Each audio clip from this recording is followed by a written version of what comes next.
Hey, y'all. Hey, Spencer. We're swapped around again. Huh? We're swapped around again. Yep, I know you do it on purpose.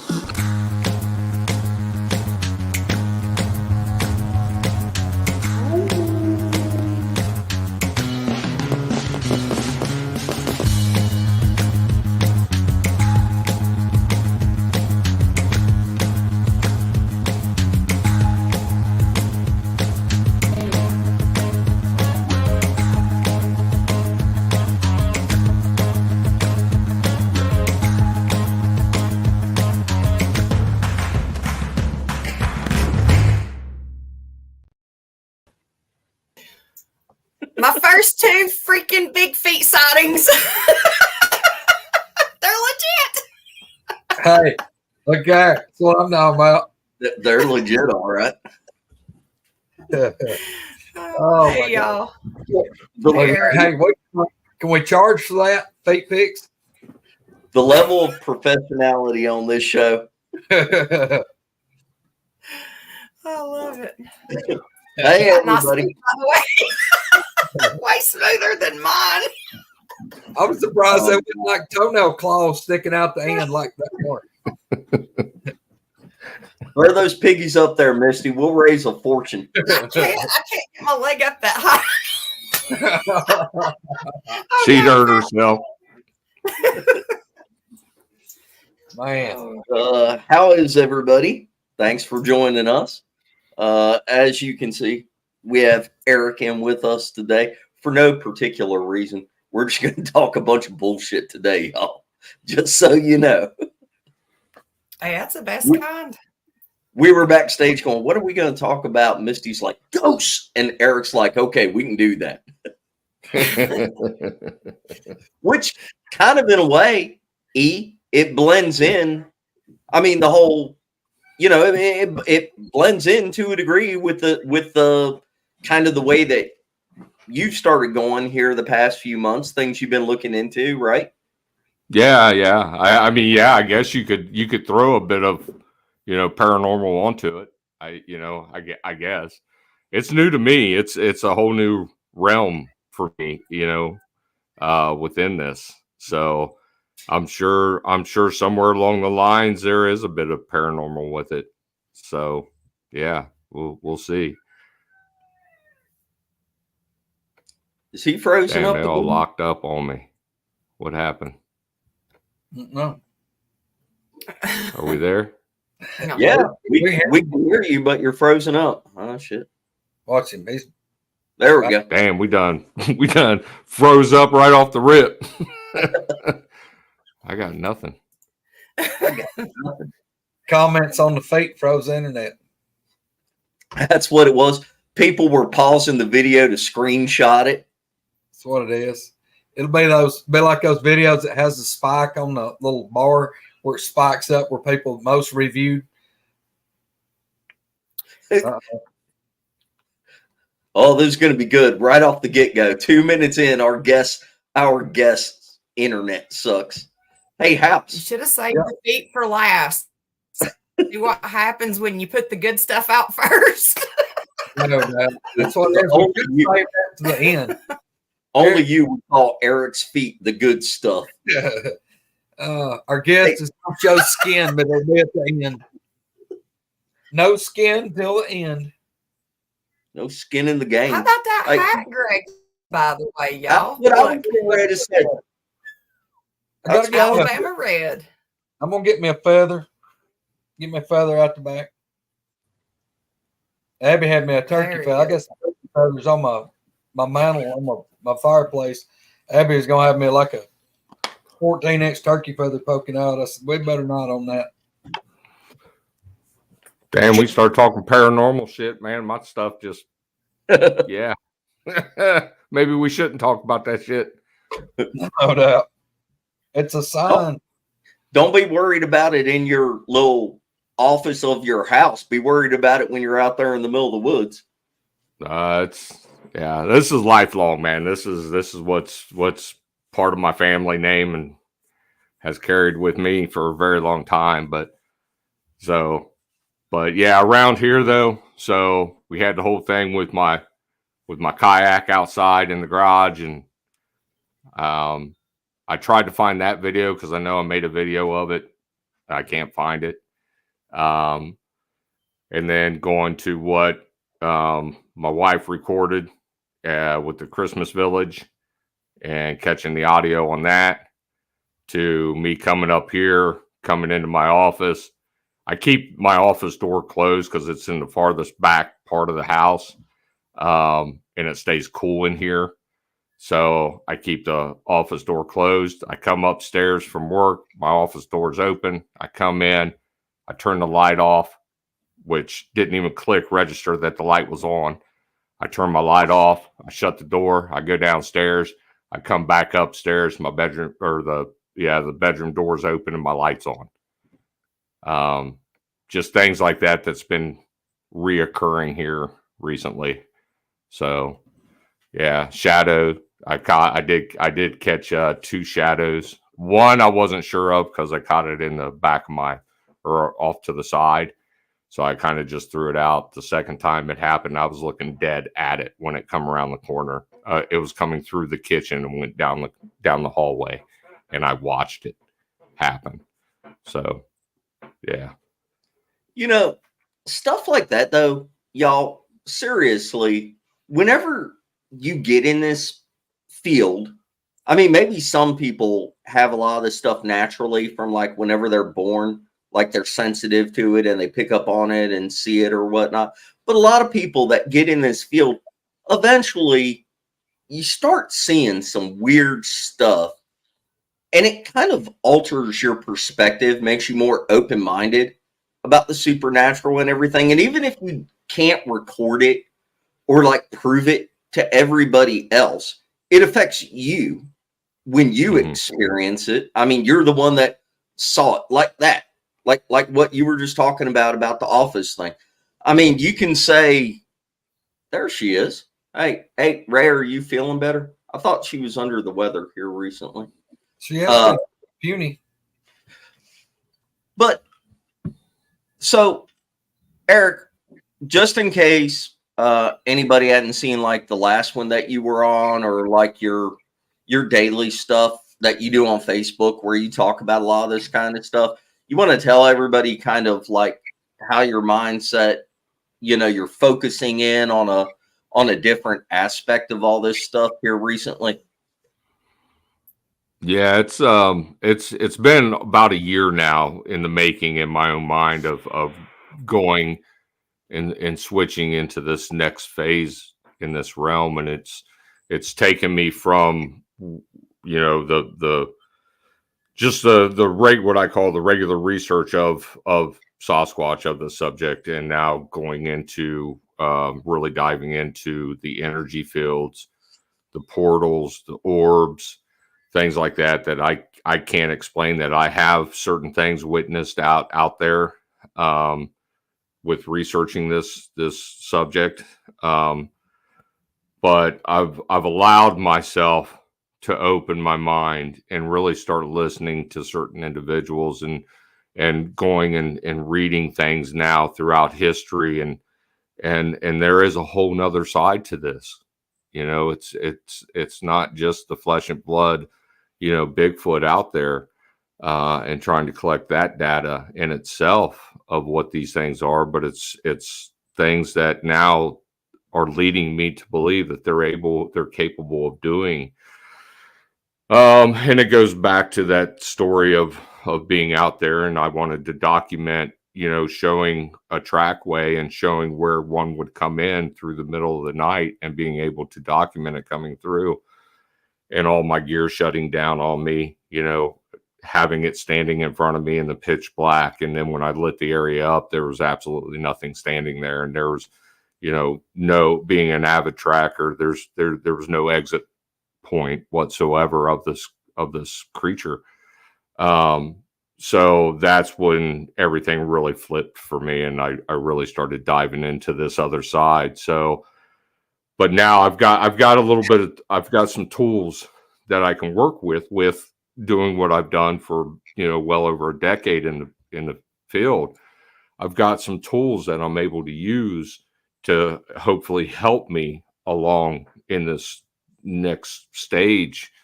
And it's more of the waypoints. It's more of the traveling. What really got me on the waypoints and the way that they travel is up here. I've studied through the years that we have found that there's a cadence to calling, and there's a time frame of reply and then call back. So I would do a call, and we've learned up here you mimic their calls. You don't create your own call to try to lure them in. You mimic what the call is that they're giving you, and you don't sway from that. So I would do this, and I would call, and then 10 minutes would go by on the dot, and I would get a reply. And then I would wait 10 minutes, and then I would do a call.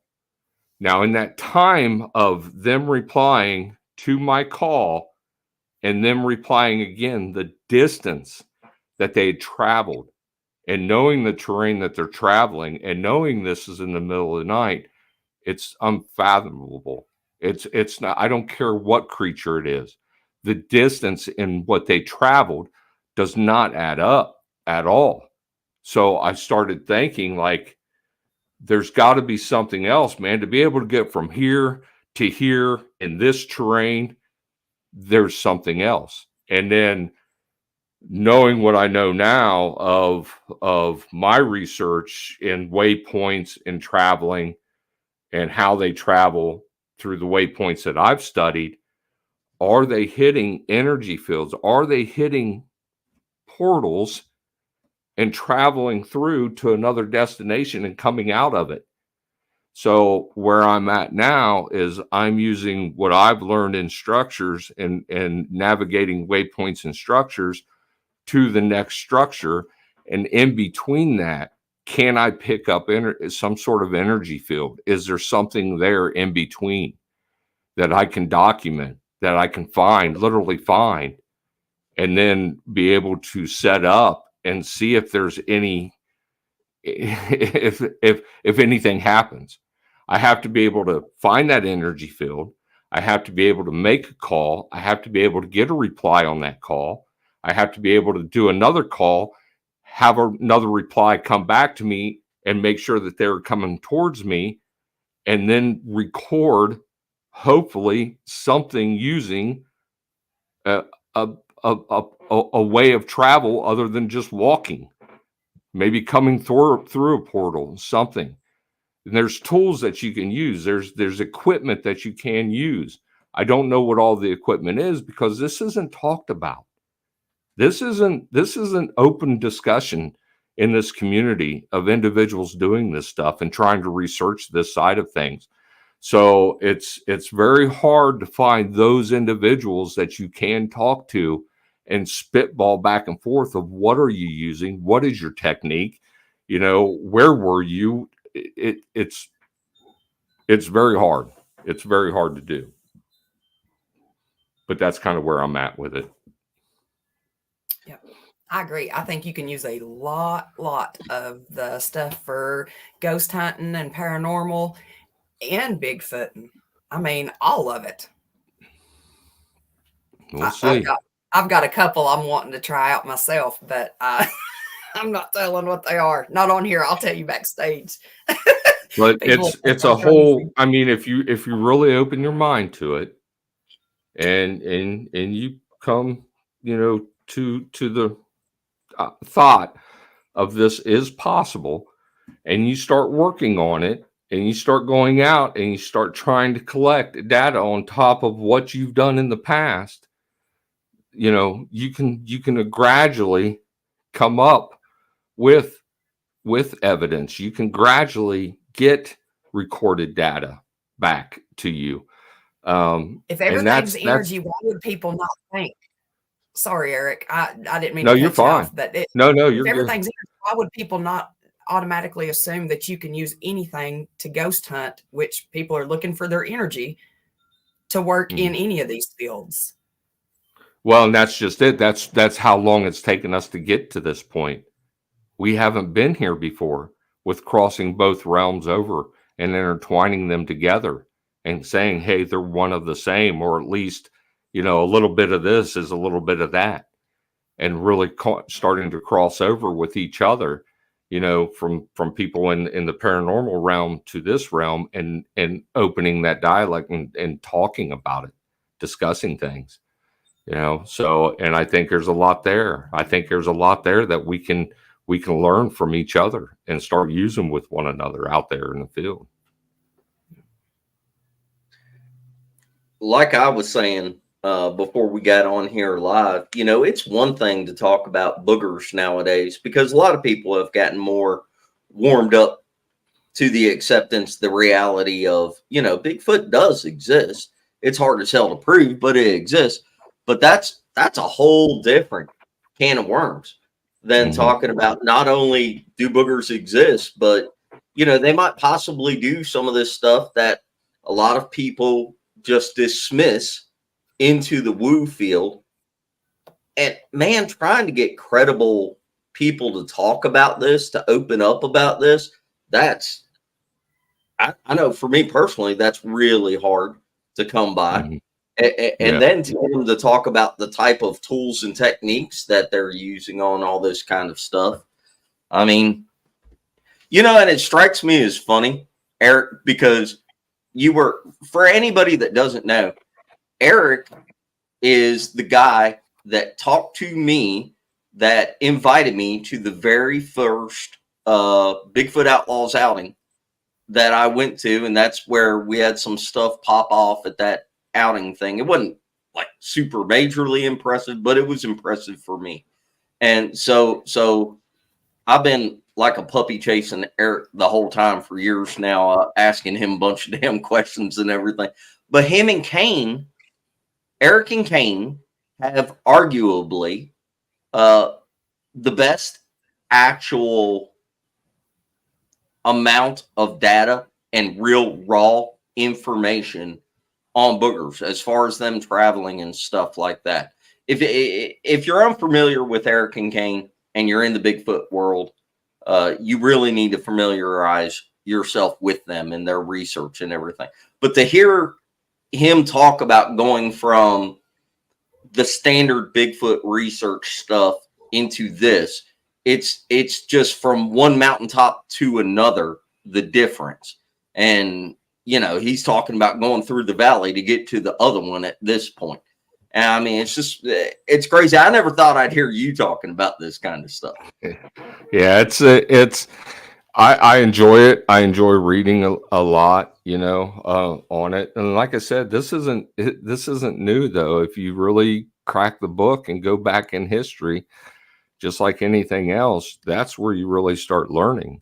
You know, I mean, when you go back in history and start learning, you know, and reading things, it's gonna be a long road. It's going to be a tough road, you know, of trying to figure out ways to intertwine, you know, the both the realms and trying to make things work. But I mean, at a certain point, you know, at a certain point in your research, your mind starts changing, your thought process starts changing. And it doesn't even have to be research. I mean, you can have a lifelong, you know, interaction with these things, and not be out there trying to find, you know, data information, you know, of why they do things. But even with that, you know, we have stories. I mean, we have Kumbo, we've got Bear, we've got Greg, we've got people that have dealt with these things their whole lives. Just because it's not recorded on their end, and trying to figure out what these things are doing and things like that. But along the way, you know, when you talk to individuals like this, they've even changed their mindsets through the years. Their way of thinking has changed through the years. It's not just a big, you know, hairy, you know, lower 48 gorilla walking around. You know, their thought processes have changed through the years too. So I'm on the side of trying to figure out what it is, what it does, how it does it, why it does it. You know, that's where I'm at with it. But, you know, eventually your mind changes. It does through time. Let me add this. Here's one thing that I want people to realize. A lot of the researchers that get into this, y'all, I mean, people, whether they've had a sighting, just get interested for whatever reason. It's really hard for people to accept that there's this big, we'll just call it a monster. There's this big thing stomping around the woods that's not recognized by science. That we got that to start with. That's one of the first mountains you got to climb. But once you start throwing the whole other aspect that these things do or associated with them, you're trying to climb two mountains at the same time. And a lot of researchers, they want to throw that out. And truth be, just if people would be truthful about it, there's a lot of researchers that'll get these reports from people that are credible people, and they're telling them the absolute truth. But even the researchers don't want to put into their notes, or they want to dismiss the woo factor that people are telling them about their experience. They want to keep that separated. But over time, a lot of these researchers, that they might not even come out public and throw that out, that yes, this is an aspect of it or whatever. They want to suppress that. They want to, well, I'm not going to talk about that. We're going to separate that out, and that's okay if that's what they want to do. There are some researchers that want to, and they're good researchers. But there will be, trust me, there will be a time if they stay in this long enough, especially if they're having experiences. If they're having experiences, even semi-regular, you're going to start having things happen that you can't even explain, that there's no explanation, period. You just absolutely cannot explain. And you've got to take all the information, not just cherry pick and pick and choose. Well, I'll take this, but I don't want to hear that. You got to put it all together. And that's what, like Eric, you know, I understand exactly what he's doing and where he's coming from, because y'all, I went through that, and it's been several years ago now when I realized there's more to these things than even what I thought. And a lot of these researchers, you know, we brought up Coonbo. Coonbo talked about it just a few episodes ago with us about, you know, what changed his thoughts on it. And there's things that he hadn't even discussed with the public that I know of that's happened. You can't explain it. You cannot, any kind of theory that people's got that's out here in the public, you cannot explain what we've actually witnessed ourselves. I mean, I still can't understand how these things, what Eric talked about a while ago, these things traveling distances. No, the one that was screaming that day, if the people that's heard me talk about the motorcycle, that thing screamed. And the last time it screamed, when it was right real close to me, that's when I thought, I'm not going to make it out. This is fixing to go bad. The next time that thing screamed, it went 400 to 500 yards. It did the exact same scream, but it was further toward the motorcycle. Y'all, I don't, it was phenomenal. How in the world anything could have traveled that distance against science? I don't know how that happened, but it's just like the one that I saw or heard coming through the thicket, came up to the opening. There was absolutely no physical way that thing should have crossed that opening where I couldn't see it, but it did. It came up. I thought it stopped. I thought the thing stopped because it was in the brush. It was breaking limbs, and I could hear it walking. It walked up. There's an opening. This thing's, say, I don't know, 8 foot probably, just a trail big enough for a four-wheeler to go down. I'm looking straight on it, focusing on this trail. Okay, I'm fixing to see it. It's going to step out. It's maybe 30 yards. I thought the reason it got quiet, not breaking limbs, was because it stopped. Because I'm focusing on that. Next thing I know, this thing's on the opposite side of that opening, breaking limbs and sticks, walking on around. The only thing I can come up with, the reason it got quiet, is because it crossed that opening. I mean, it had to cross the opening. There's no way around it. There's no, it crossed that opening, but I didn't see it. I could not, whatever crossed that opening, undoubtedly I could see through it. It was not visible when it crossed that opening. I can't explain that. And I know to people that sounds crazy. People say, oh, that didn't happen. It's been other. I don't know how it could have happened, but that thing crossed that road. So, you know, I mean, it ate me up for months when I went out there at night and I was going to film one. I knew it was going to come through. I had the time, I had the date. I knew I was there. I knew it was going to come down off that ridge. It was going to walk its trackway like it would any other time. I knew it would. And all my gear goes dead. And I'm sitting in the pitch dark and I've got something 30 feet in front of me, 40 feet in front of me in the middle of the night. And I light the area up and it's not there. It's not standing there. Now, coming from a guy that studied these things, I can rationalize. I'm a level-headed guy. I'm an avid outdoorsman, and not to be able to explain what I just witnessed, and then to be able to track its steps back up to where it just came from, turn around and come back down on its tracks, and there's absolutely no exit point from this thing. That ate me up. That ate me up for months. What happened? Where did it go? What just took place? Kane's got a $5,000 friggin' night vision. He can't pick it up. He can't pick it. He's 30 yards behind me to my right. He's got a clear line of sight with his night vision of me and whatever in front of me. And he can't pick it up. There's more there. And that's what sent me to this side. There's more there. And being the driven guy that I am in the research, I have to figure this out. I had to start listening to people. I had to start taking things into consideration. I had to start listening.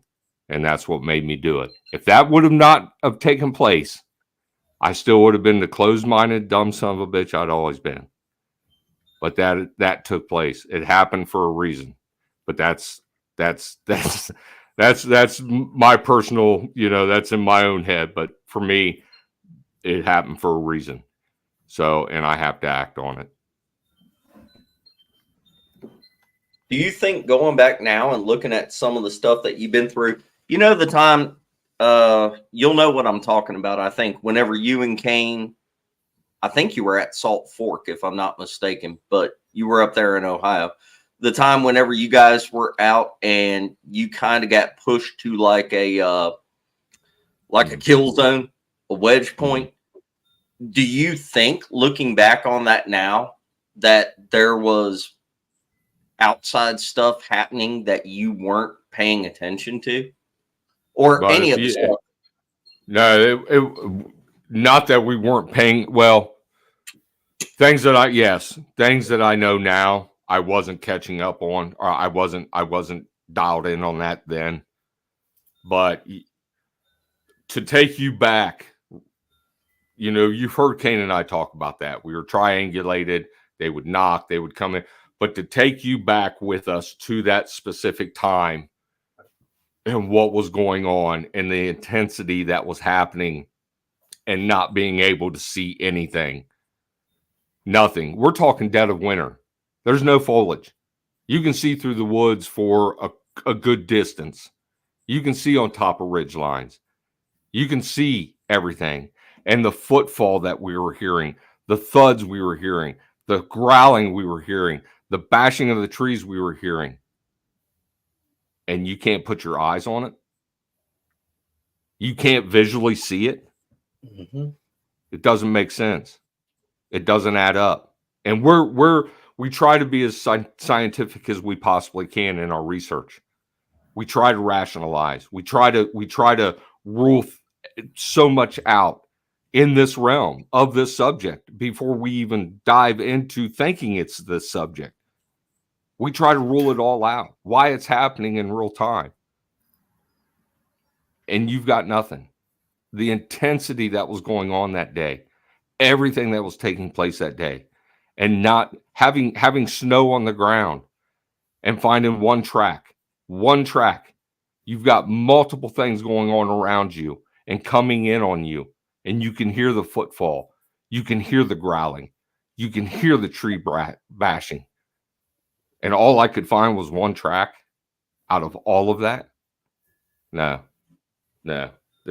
But knowing now, if I would have known then what I know now and where I'm at now in my mind, I would have done a lot of stuff different that day. I would have attacked it head on. I straight would have attacked it head on just to find out why I can't see these things. So there's so much there. There's so much involved with this that people just don't have a clue. They don't know. They just don't know, man. And all I can say is get out there and start doing research and start collecting data, and you'll find it.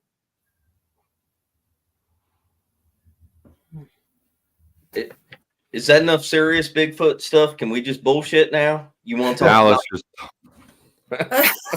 You want to talk? That was awesome. I want to hear some more. Shut up, Spencer. Nobody damn wants to hear what you got to say anyways. down in front. Down in front. Keep going, Eric. I just, it sent me over heavy. It's sparked a fuel in me, a fire in me that I haven't had in a very, very, very long time, a really long time. But like I said, I'm that drive. I've just got that drive in me. I've always had that drive in me. If I see something, or if I hear something, if something happens and I can't explain it, God damn it, I'm going to do everything I possibly can to explain it, or to at least rationalize in my head of it could have been this, this, and this. And before I speak out to public and say it could have been this, this, and this, bet your ass I've done everything I possibly could to figure it out before I speak on it. And you guys know me. You guys know if I don't have something structural, I'm not going to talk on it. You guys know that. So yeah, it's but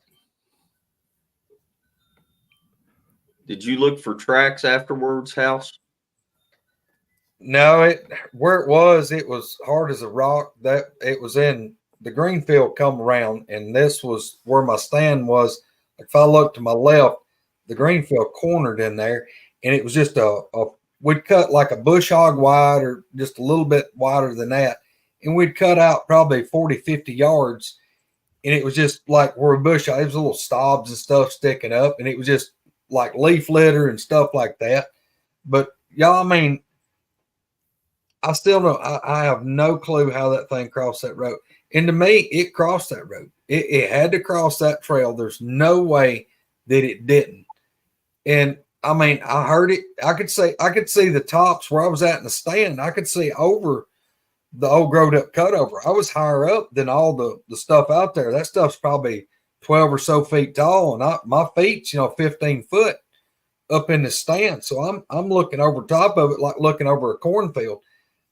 And as this thing's coming around the field, I mean, I heard it probably over 100 yards coming around the field, and the thing come around and it is circling that side of the field. And I can see the tops of these pines and these saplings, these little saplings. I could see them split and then whoop back together. I guess it's pushing its way going through that thicket.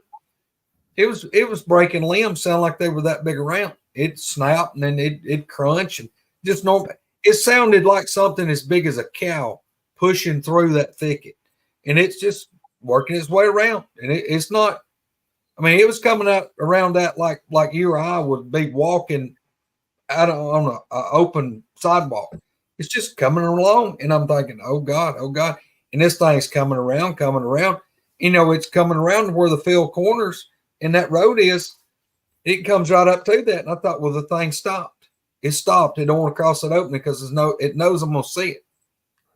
I'm sitting there, and y'all, I've got my rifle pulled up to my shoulder, and I'm looking like over top of the scope. I'm looking over it, where all I got to do is drop in the scope, just like that. The thing come up there, and the sound quit. I thought, well, it's just sitting there. It's sitting there. It's going to come out. And then next thing I know, the sound has jumped over the road and it's going on around. And then I can see the saplings moving. It's going on around. It was like, just like when it hit that opening, just like you hit the pause button and then hit play again. But it skipped over like you had a computer glitch and it jumped over the road and it's gone. It's like you just deleted that part of it crossing. I mean, I can't explain that to anybody. I don't know how that happened or why it happened or what, other than I couldn't see whatever crossed that road. Well, hold on, Greg. Look here, both y'all, Eric and Greg. You both seen these things a couple times. Yeah. And so what you're talking about, where somehow it got across that road, that opening, and you didn't see it. But then later on, you actually lay eyes on one on the side of the road, get to see it move and everything. Really impressive movement and everything. You've seen them a couple times. Eric, you had that one super phenomenal sighting where you kind of caught it off guard and it walked out and lifted the branch up and showed you everything. Mm-hmm. How do you go from, I mean, I understand having questions about these things when you ain't ever laid eyes on them, but then you actually see the physical thing. You see it. Sure enough, there it is. It's moving, it's breathing, it's a real thing. And then you come back to it's a real physical thing, but still it's doing stuff that's kind of unexplainable. That's a total mind trip. You know what I mean? To go from one extreme to the other and back and forth. It's like your damn mind is being scrambled, like playing tennis. Don't you at some point, do you stop and think back of all the stuff you've seen and you go, how could it be both? How could it be both a physical thing, but also it's doing all this weird shit? And I know that it is. I'm not arguing. I'm just saying, doesn't that mess with your mind? Don't you go back and forth in your head like, I saw it do this, but it does these other things? I mean, that's just, it's weird, don't you think? Yeah, it goes back to the how. It goes back to the how are they doing it, and then it goes from how are they doing it to, okay, I don't know how they're doing it, but I need to figure that shit out. And that's where I'm at. I need to figure it out. I know they're doing it. Whatever it is that they're doing it. I know this. So I need to figure it out. I need to figure out what it is. It's simple. I mean, I can't sit here and just make up, stuff of what I feel they're doing. That's one of the issues with this realm is everybody just conjures something up in their head and, oh, this is what they do. And then everybody runs with it. No. How are they doing it? I don't know how they're doing it. See, I'm not afraid of saying I don't know. I don't know how they're doing it, but I'm going to find out how they're doing it, or I'm going to try like hell to figure out how they're doing it. And that's where I'm at. I'll tell you something. To me, here's another thing that causes a lot of this turmoil and discontent and people arguing in this field is everybody wants to be, well, except most of us. A lot of these people are seeking fame and fortune. I'll just die unknown and probably broke. But here's the deal. Everybody wants to be the guy that sets out the standard. Well, this is what they are. And all these people that are, I'm going to tell you, the people that you don't need to trust is the people that's telling you this is what it is. Because I'm telling you, they don't know no more than y'all do and I do, and these folks on the screen know. Anybody that comes up and tells you, well, this is, if they lay it down, this is what they are, this is what they do, I'm done with them because nobody knows exactly what they are. I don't care. Well, the government may, but they're not going to tell us.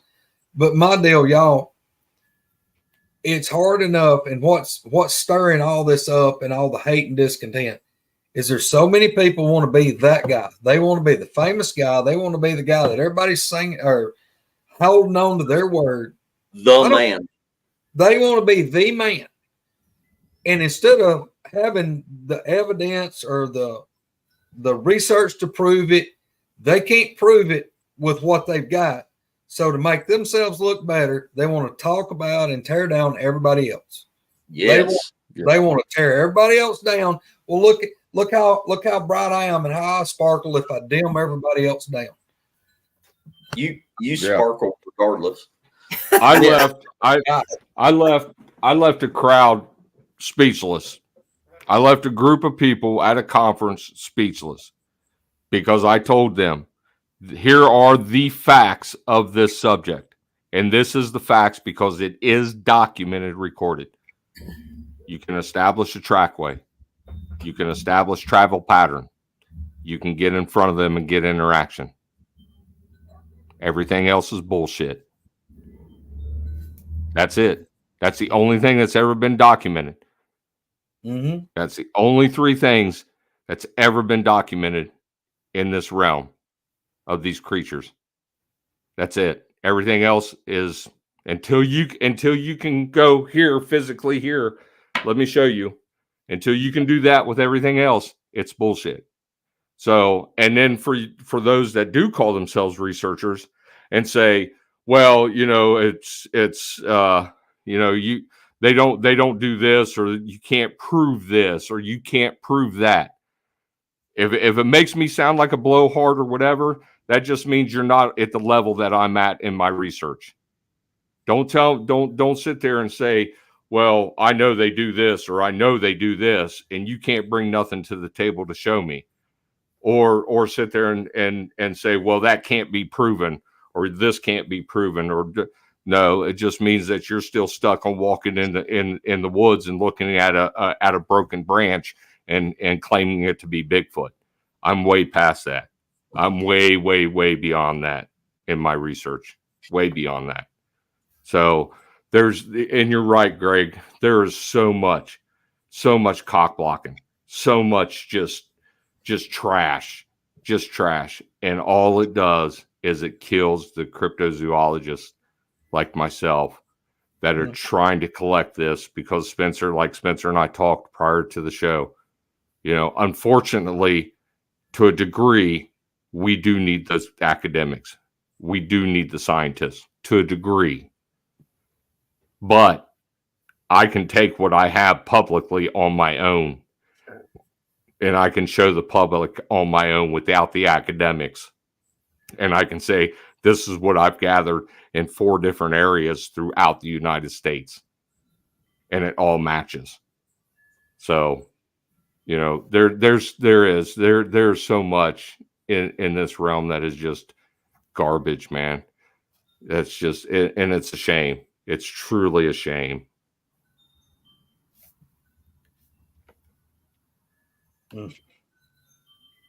Now, can we talk about the other stuff? Now let's get into it. I want to know what Eric started off on ago. He dropped down some breadcrumbs. I want to know about the kayak in his garage. So I was sitting on my couch, kicked back, watching TV. Your water bottle is all we see. Yeah. That's better looking than your feet anyway. Carry on.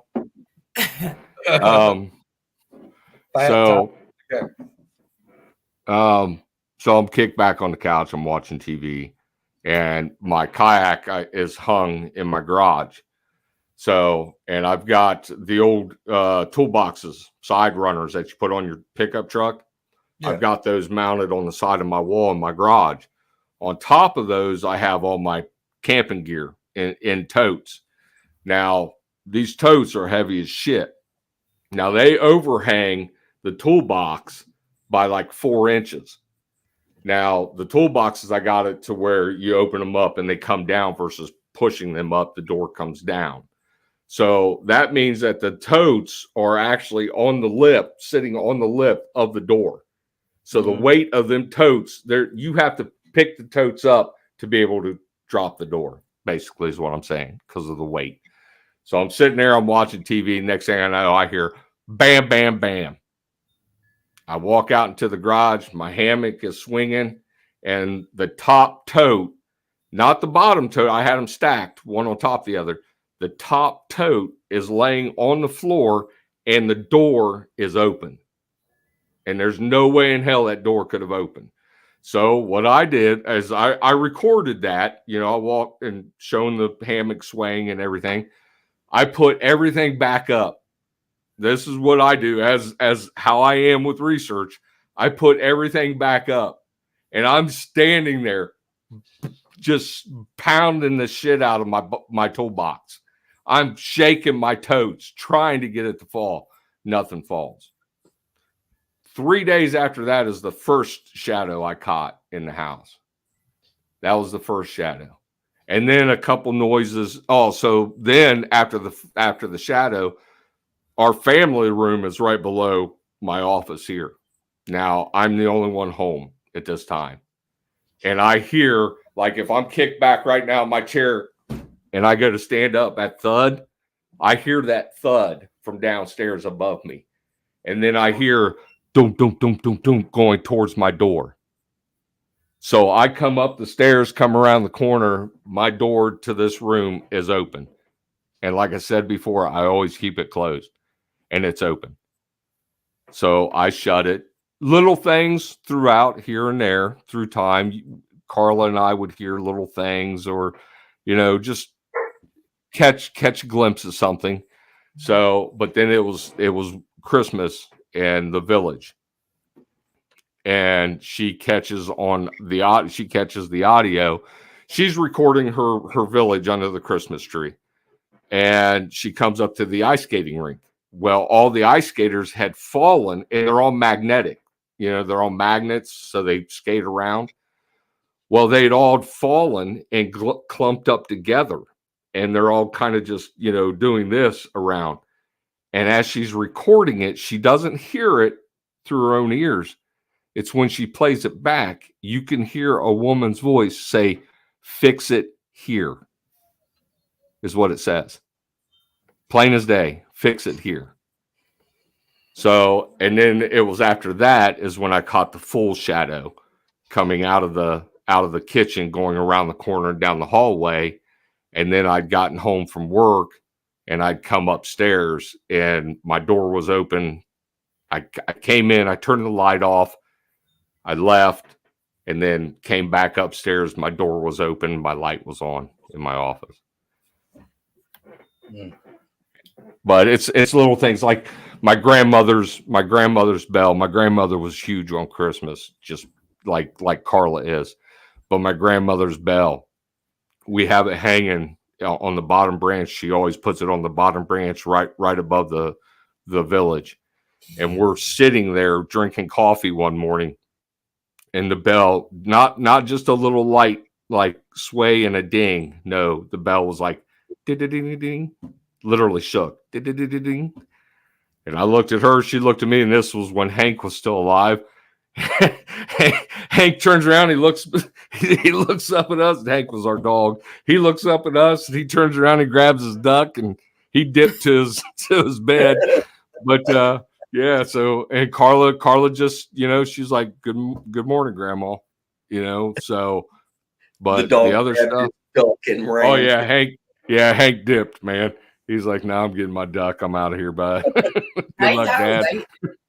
They can sense it way, way better than most of us can. But this is, this is throughout my whole life. I mean, I've had things. I know my great-grandmother, when she was still alive, my great-grandmother, she was one of those very soft-spoken, very sweet woman. But when she spoke to you firmly, like my parents and my grandmother would shut down. When my great-grandmother spoke like enough, everybody listened. Everybody stopped. And she was a very religious woman as well. Now, this is back when I was in my teens, mid-teens, and, my lifestyle growing up, it was just very evil, very dark.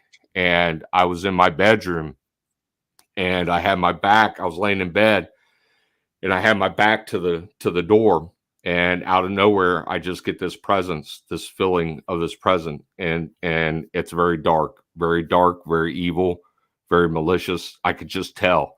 I was terrified to turn around. I couldn't turn around. I was frozen, and I couldn't turn around. And I, just out of fear, I finally just passed out, fell asleep. The next morning, I go upstairs, and my grandmother was watching us. My parents were gone for the weekend. My grandmother was watching us, and I go upstairs, and she's in the kitchen making breakfast. and I sit down at the table, and she comes over. Now she known my mom and dad's background and what they did and all that jazz, and she knew that I was following in my dad's footsteps of doing things. And I'm sitting at the kitchen table, and she comes over to me, and she's like, "Baby, let me tell you something." She was like, "You had a visit last night," and she said it was the devil, and the devil wanted to talk to you about your plans in life for him. And she started going through all this stuff, and then she started telling me that, that this is what I will carry in my life now that it's moved from my dad and his dad, my grandfather. Since it's moved from them, now it's attached to me, and I will carry it, and then it will be up to me and how I use it and what I do with it. But somehow she knew. And we'd had all kinds of stuff always go on, through the house. So it was when I'd finally left that and got out on my own, and, was married for the first, my first wife, and started having kids, but I was still going down that dark road.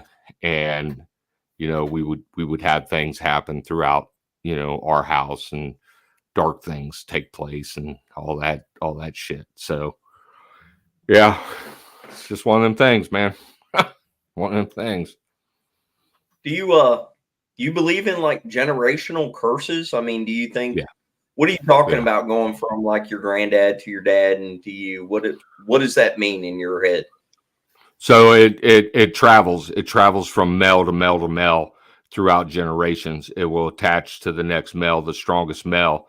So I don't know if it's an age thing. I don't know. Once the male gets to a certain age, obviously you get older, you start to weaken and all that jazz. So it jumps from one male to the other, and it stays with you through history. Not every family carries these things, but certain ones. Now, going back in my history of my family was a very, very dark family, going back as far as I could go. With my lineage and seeing who they were and what they did in their lives.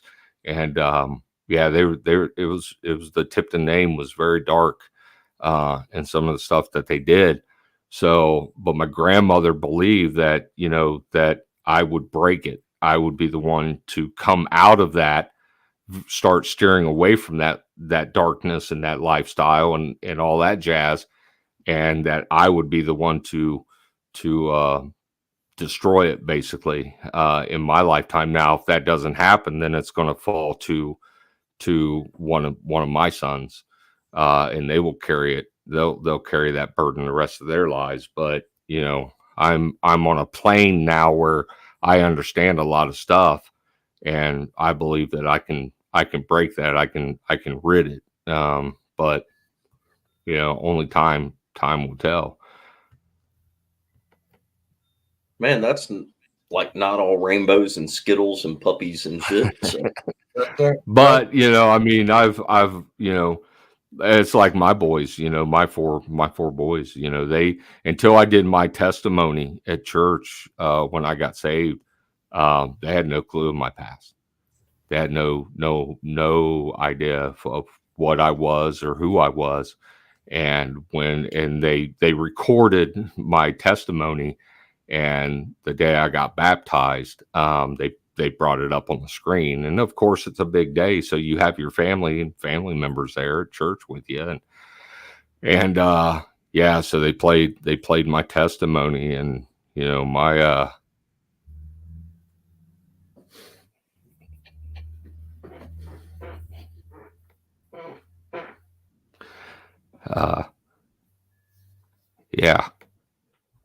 it hit them. Thank you for telling that. It hit them. They had no clue. So, but it's a lifestyle that they don't know, even in their life. They don't know that lifestyle. I did shelter them, and I pampered them. Now my boys work, and they know an honest living, but I made sure that they went. They had a much, much better lifestyle. They weren't subject to that lifestyle. If they were going to be subject to that lifestyle, it was going to be them going out, you know what I mean? Bringing it on themselves. Yeah, getting into their own dumb shit, you know, and being stupid. But yeah, so yeah, they had no clue. So, but I do believe in family curses. Most definitely, I believe in. I tell you what, the man you had popped up on the screen right there just a minute ago, David Hughes. That's the man you need to talk to about getting help lifting that curse. Yeah, Brother, I'm gonna tell you, David is a very knowledgeable fellow when it comes to the Lord. I mean, I'm that's one thing I'm envious of is David's knowledge about the Bible and about the Lord. Y'all, I've been going into they got a private prayer study on Wednesday nights. I got invited to, and I felt like a little beggar on the side of the road that got joined in behind them. You know, I'm playing a lot of catch up right now. right. But, yeah, you're exactly right. You know, and I can't explain it. I can't explain what had happened to me, but the power of, you know, biblical and spiritual, and, you know, God and Satan and dark and light, and, you know, all I can, and it's funny because I'm a in this realm, you know, I'm a data collecting guy, and I'm a you know, I look for that solid, you know, research or that. And when it comes to this, though, all I can give is what I felt, you know, and the day it happened to me, it was a normal day. I got up, I was getting ready for work. I got out of the shower. I'm standing there at the sink. I'm brushing my teeth, and out of nowhere, dude, I hit the ground. I hit the floor, balled up in the fetal position, crying profusely. Everything. And the only way I can explain it is if you was to take every human emotion and ball it up as tight as an atom and let it explode. And that's what I felt. And I'm laying there on the floor, and I've lost grip on it. No. Look, it's Marcus Place now. Look here. I'm so into this show. I'm like, I'm sorry. I'm ignoring chat. I'm not trying to. I'm trying to catch up and see what's going on. But y'all, let me add him back. I'm so focused now. Eric, And then Eric, you got That's like watching the Super Bowl, man, on a field goal kick, and the TV goes out. Yeah, you got to go back and watch this video when we get done, and watch Misty. As soon as you bow out, your internet crashing. You'll see Misty going, no.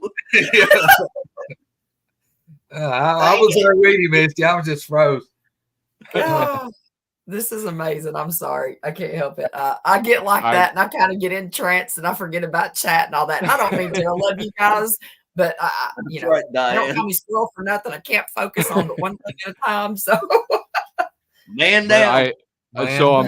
I'm laying there on the floor, and I hear, plain as day, like he's standing right beside me, I hear, "It's time." That's all I hear is "it's time."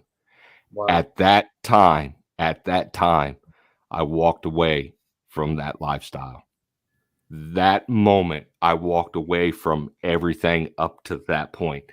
My whole lifestyle did not exist from past. Everybody I knew, everything I was doing, everything stopped. I walked away from it. So, and then, you know, I met Carla, met my wife. She saved my life. And everything was good. I was on track, and still getting things happening, you know, here and there in the house and things like that throughout time.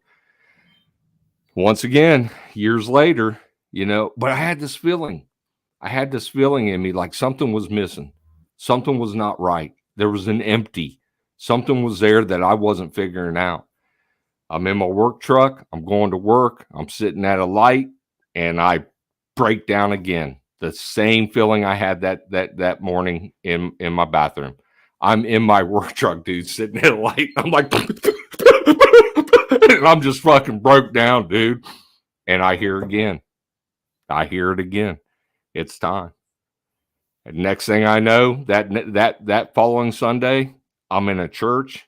Never been to this church before in my life. I'm in this church, all this stuff. And then, yeah, so I don't know, dude. I can't deny it. I can't deny it. Something trying to tell you something. So, yeah. Heavy.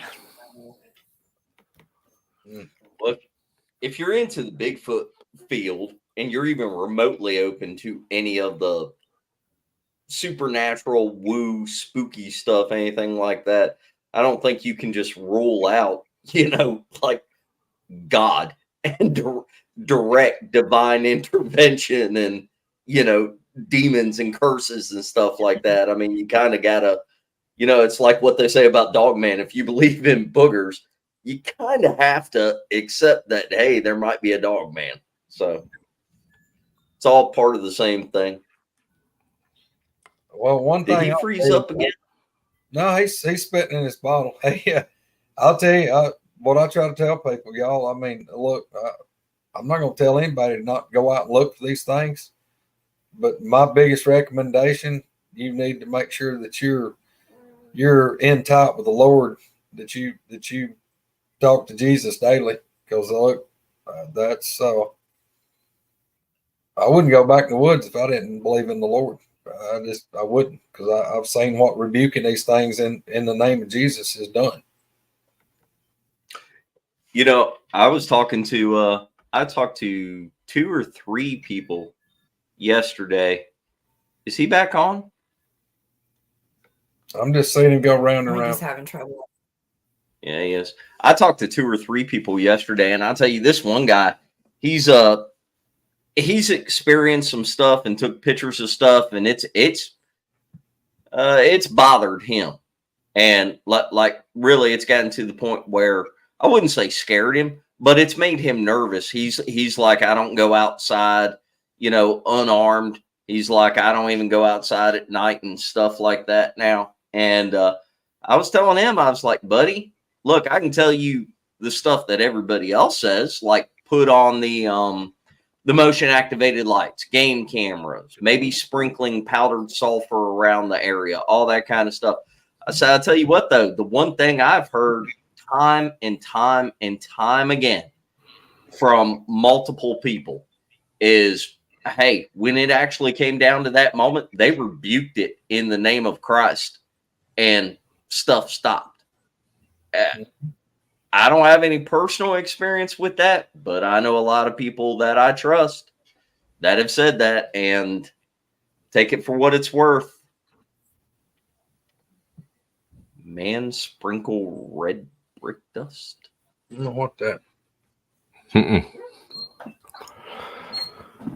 Dude, I got so dicked around on my MRI for my shoulder, man.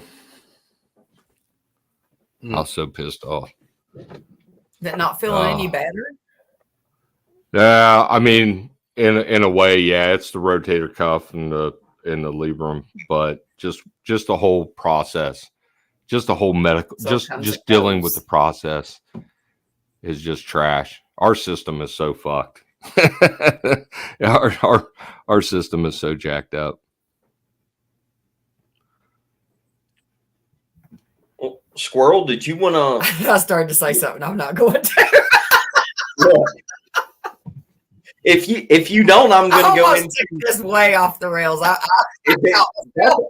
That's okay, because I'm going to go into the Woodwalkers edition of text from last night, and we're going to go over you in the robe and grabbing a chicken. Well, it wasn't about you, Eric. It was about what's going on in Texas, and I just we're not talking text either. She's trying to lighten the mood for today. We've done got too serious.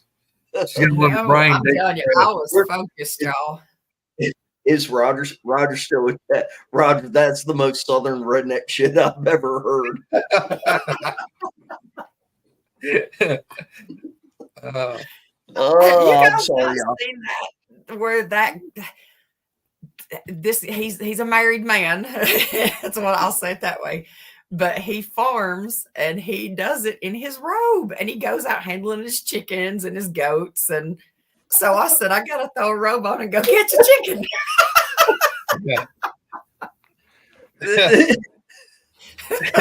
That whole story, y'all. I showed you mine. Every kitchen needs a cock in it. That's what I was saying. I was like, this ain't the first time for her. Oh my God.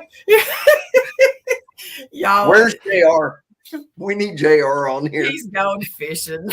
Man, Spencer, Of course he is. I am so excited about the meet and greet because she's bringing JR. I know. That, Hell yeah. JR and I, JR's team Spence, by the way. That should tell you something. He has to fucking live with her. That should tell you something. Hey, Yes, he the loves me. the meet and greet is going to he's scared of you. The meet and greet is going to be lit. No doubt. You cannot leave these folks hanging. You tell them about the robe and the rooster and all that.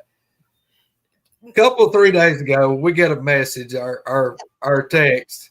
Hold on. I need another drink for just keep going. Keep going. No, y'all, I got construction workers outside my house. Yeah, let me set the stage. I get a beep. I get a beep on my phone, and it says, "Hey, I'm fixing to go out here and catcall some construction guys that's working on the road," or something to that effect. And I'm like, "What?" And I just start laughing. And then she's like, "Well, I got to get my robe on. And I got to go catch a chicken or catch a rooster or something." Because she's going to walk around in the yard with this rooster and like showing it off to these construction workers. And I'm like, I got tears running. This so much work. Oh, no. You're done. I'm crying, laughing. And I'm pretty sure typed, "I'm crying," and sent it back. Wait. Oh, it just spun off. Roger, he's commenting. We're all commenting back and forth. So we're all picturing Misty with like curlers in her hair and this bathrobe on, and she's toting this rooster around, showing it off to these guys that she's whistling at. So, so this is the type stuff that y'all get to. This is the true behind the scenes, like daily, that keeps us going. There was more to that story. You made that sound so horrible. He probably toned it down a little bit. Yes, we're trying to save your credibility to some degree. No, I said I got construction workers out here. I'm gonna go out here and catcall and see what kind of response I get. Because they do it to us. She was practicing that for Booger College. And that wait. Hold on. What? Tell them why you were grabbing the chicken. I was gonna get my rooster. I can't. Don't make me tell it because it'll be worse. Go out and run to the end of the road and just throw him up in the air. Be like, "You see mine, now let me see yours." Say, I wasn't gonna throw you that far under the bus. I was. I'm laughing at myself so hard over this. It takes. That's why they made shock treatment. That's why they made shock treatment. The yard with this chicken, and I'm just laughing because I can't do it. Yep. So all they see is me going back and forth through the yard with the chicken laughing. All I know is when I meet JR, I'm buying that man a beer. Okay. I texted him and told him, I was like, "JR, listen, this is what I'm about to go do." And he was like, "Oh my God, you're an idiot." And I said, "Spencer said the same thing." Me and Roger was kind of rooting her on. Yeah. Yeah, right. Forever catching chicken, they knew something was up. You gotta see how it plays out, man. You gotta encourage her a little more. Oh, God, you know that would have been like the best day at work those construction guys ever had. Yeah. Oh man, it was horrible. They make movies about people like you, Misty. Hey, look, I'm different for sure. I got no shame. Look, we have laughed, y'all. That's what gets me through life nowadays. I have these bad days of my ankle. I just like, let's see what kind of craziness we're going to talk about today. You gotta have fun. I don't care. Yeah. You got to be able to, and I can laugh at myself. I don't care. I talk to myself. I never get lonely. You're muted, Spencer. Even you don't want to hear yourself talking. Unmute yourself. There you go. Just so everybody knows, like a couple days before that, you know, I'm a carpenter. I remodel people's homes, and I fell off a damn. Well, my foot was hurt. I come down off a ladder, hit it the wrong way. It hurt, and I started to fly backwards, grab the ladder. The ladder was coming off the wall, and I let go of the ladder and jumped down, but I landed on my hurt foot, and I got busted up like on my shoulder and my side and everything. It was hurting. I couldn't hardly walk, and our text, it just goes on all day long. I got them on silent because they blow up the phone all day. And anyway, I texted them. I said, man, y'all ain't going to believe what just happened to me. I fell off this damn ladder. And what is Misty's reply? Hold on. Let me tell you. Roger's like, oh, are you okay? And Misty sends multiple laughing emojis. I can't help it. I laugh at chickens, remember? And then she said, and then Roger said Spencer probably jumped off the ladder so he could go home. And Misty said, bad thing is he's so fucking dumb. He works for himself. He could have just left. And multiple laughing emojis. This is what I put up with. So I got no shame in bringing up. Who actually called and checked on you? It was you. It was Hal. House is kind of the moderator. Look, hold on. Y'all think we're lying? There's the picture Misty sent us. Whenever she got all dressed and went out and grabbed a damn rooster to go run around. Y'all realize? Are you gonna bring any livestock to the meet and greet? No, I better not. JR. She's bringing JR. Oh God. He'll change his mind. He won't come. I know what that'll be. He'll be like, no, you've done told too many stories, and I have to admit that I'm married to you, so I got a date with Sherry As awesome. when I go down there. I wish Spencer had one of these on his wall. Oh. Yeah. Check that out. We got just so y'all know, for the meet and greet, we're gonna buy some raffle tickets, and we've got some items to raffle off, and we're just gonna like collect all the money. And what we're gonna do is we're going to have a drawing some way, shape, or form, and give one of the researchers like a thermal, a high-end recorder, whatever they need. We're still figuring out how we go about all that thing, but we're going to bring some stuff to raffle off, just so everybody knows. Yeah, probably one of these. Yep, we'll do it cheap. Yeah. You have a roll of tickets, Gary? Did you just say you have a roll of tickets? Look at that. Hey, can you bring them? Pretty please, be one less thing we got to buy. Yeah, Thank you, Gary. Do that. We might do some stuff. One of these, we may do it like a deck of cards. We'll just, do cards and rip them off and keep, put half in the bucket and draw one out.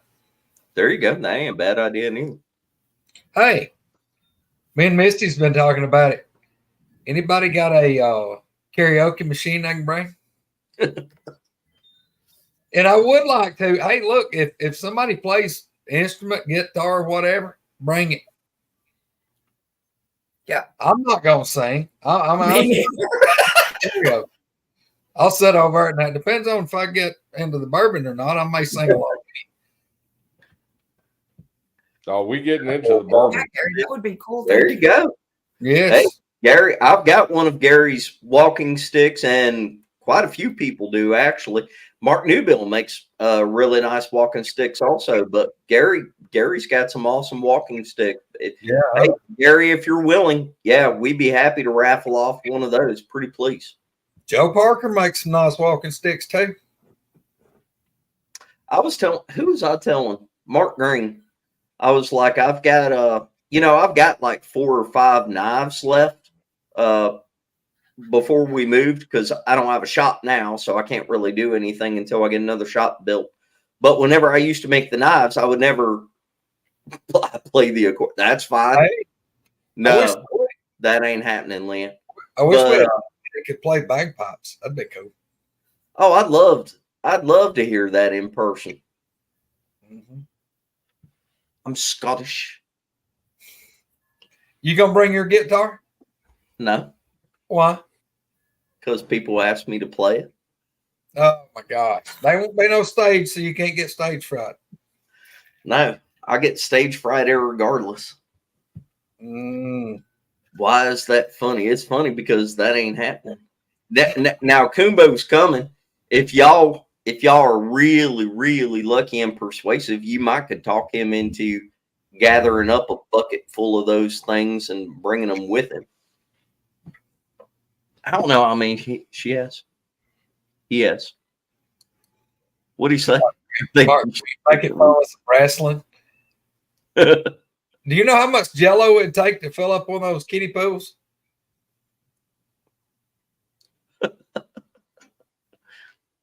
I'm gonna bring a water trough and I'll fill it up, Mark, if you agree to wrestle anybody in it. If you're like the only one, like King of the Hill. It'd be like John Candy in the movie Stripes. I can just see Mark Green out there right now in the mud. I'm sorry. We don't run off, Eric. See, you knew this was gonna happen. Do you have other serious stuff to talk about, Eric? Depends on what you want to talk about. Eric, are you coming to the meet and greet? No. No. What? What? Why? I'm gonna be there. I'm gonna be there early. I got plans, so I'm gonna be a couple days before everybody else. I got things I'm gonna do down there. So, and I've already promised Sherry that she'll be with me. So, yep. I've already promised Sherry she'll be with me. Okay. Yep. Obi-Wan Kenobi. What I'm talking about. Yeah. What's going on? Good game. If you strike me down, I will only return more powerful. There's nothing to see here. Move on. Oh gosh. Look at there. Look at there. Look at there. Yeah, That's where's Kimbo? I told him I was having a show, and he said he might be busy. He said he'd try to get in chat. I guess he's not. At least Troy's in there. Hey, I told Kumbo that we're gonna have Slade Monk back on here in a couple weeks. We're gonna do a nighttime show, probably a Friday. look at Eric. We're gonna do a Friday or a Saturday night show where it's just total, just like mayhem and Chaos. Yes. And Kumbo said, send me a link. I said, do you want to come on? You can come on. He's like, no, I want to be in the chat. Kumbo is planning on being in the chat to give Slade Monk hell. That's awesome right there. Yeah. Yeah. Hey, Camp champ right there, bud. Camp champ. Champ. Yes. The man. I hope they come.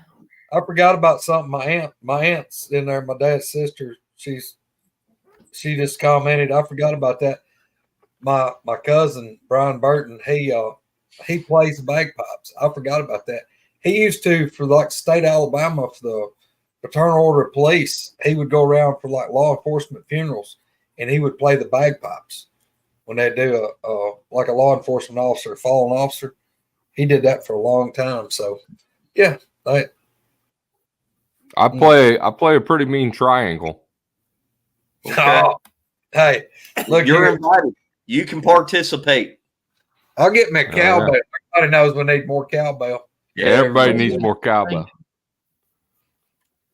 Anybody got any questions in the chat? Where's the chat? Where's everybody? They're having their own conversation. Who's the chat's going. Yeah, they got their own conversations going on. They done gave up on us. Dude, we're up to 94 people watching live right now, and you're just sitting over there being quiet. Now's your time to shine. E. No, Get it out there. Play the. I don't know. What do you want to talk about, man? We'll talk about it. Let me ask you this: like there at your house, do you think that this is the spirit stuff you're having? Do you think that's something that's followed you there, something that you brought in, something that was already there? I mean, is there any history on the house? What do you think? Ooh, that's a good point. I think it's a follow, because it's the same stuff that was occurring, at our old house, and then prior to that, and it's never been malicious. There's never been any type of malicious act or anything like that. Throughout, well, let me stop there. From the time I met Carla and changing, prior to that, there was some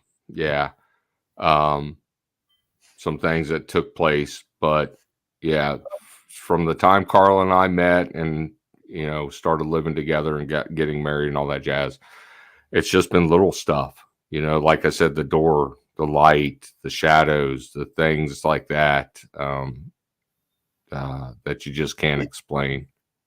You can't go live on YouTube with 90 some people watching and be like, oh, there was this dark stuff, but since then, oh, that's all gone, and not talk about it. Why would you even open that? You opened the door. What happened? Because I knew it'd drive you crazy. And it's working. But everybody in chat's going to want to hear it too. It's just things like, back then. I mean, you would hear stuff. You would hear vocal. You would get smells. You would get things like that. That just weird. Dark. You would hit. I'd come down. Our bedrooms at our house growing up, my brother and I, our bedrooms were in the basement, and my dad had made it into a rec room, and we had all of our band equipment down there and all that jazz. So it was kind of like our own little place. But there was times where I'd come down in the middle of the night, and you go from 70 degrees in the house, and I would walk into my room, and my room would be like 40, 30, just cold.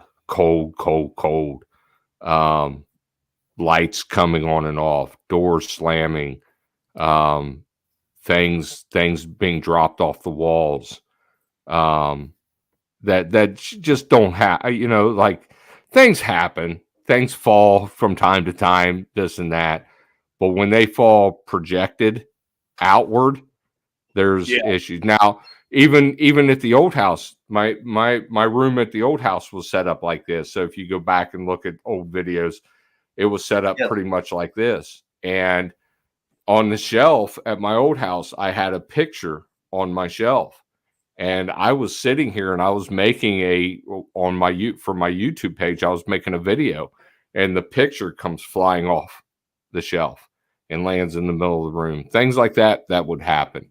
But back then, back in the early days, man, but not only that, it was the evil presence that was attached to the old man, to my dad, and the evil that he had with him. When I told the story of literally physically watching my dad's facial features change, I mean, that truly happened.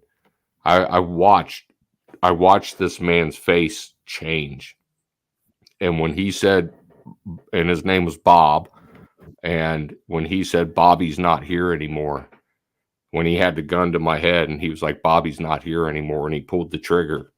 You know, it's things like that, just evil. Finding out later in life that, you know, things that he would do that he would snap out of it and no recollection of it happening, but it was so evil in what he was doing, you know, with us as kids or my mom, you know, at the time. And you could feel the energy. You could feel it in the house. We'd had people come in. We'd have people at one point in time, my mom and dad tried to get saved. My dad tried to walk away from, you know, the lifestyle that he was in, that I was going into, and they tried to get saved. And whatever it was that was attached to him, he was just too weak for it. And it did not allow it to happen. And we'd had people coming to the house on the spiritual side, and they would literally walk in the house and it would just floor them. The energy that was in the house, the negative energy that was in the house, and the things that would take place, you know, throughout, you know, even with them visiting and being there and witnessing, you know, things flying off the shelf and certain things like that happening. And my dad changing. My dad literally, like, in just stride conversation and talking to him about, you know, why he wants to get saved and this and that, and then just go from that straight to, you know, I can't explain it without getting really vulgar, but he would say these vulgar things to these people, you know, and then just flip right back, and everybody would be staring at him like, you know, oh my God, and he'd have no, you know, and then studying and going back and studying the history, and it was brought to us by somebody in the spiritual side of things, was like, you need to do research on your family name. You need to do research to see where this curse, and that's where it first started with the family curse, and seeing, was this individual. And I was too young. I was, like I said, I was in my early teens. So, you know, I wasn't really paying a lot of attention to what was going on. The adults were talking, but I was listening and to certain things that these individuals were telling my mom and dad. But that's where that started, was you need to do history on your family, and you need to look at family curses and what family curses truly are, and the entities that attach to you, and what they will do through history and what they've done through history.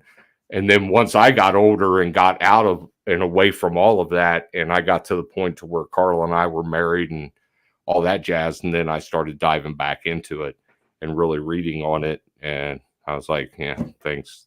Appreciate it. Now I got this fucking thing on me. So, but, you know, yeah, it's a long journey, man. But I'm strong enough. I know for a fact I'm strong enough and willed enough to, I can deal with this. I can deal with this thing, and I can shut it down. You know, I'm not afraid of it. So, but after Carla and I had gotten married and moved, and I moved away from all of it, is when things really calmed down. So, You do have some questions. Hang on.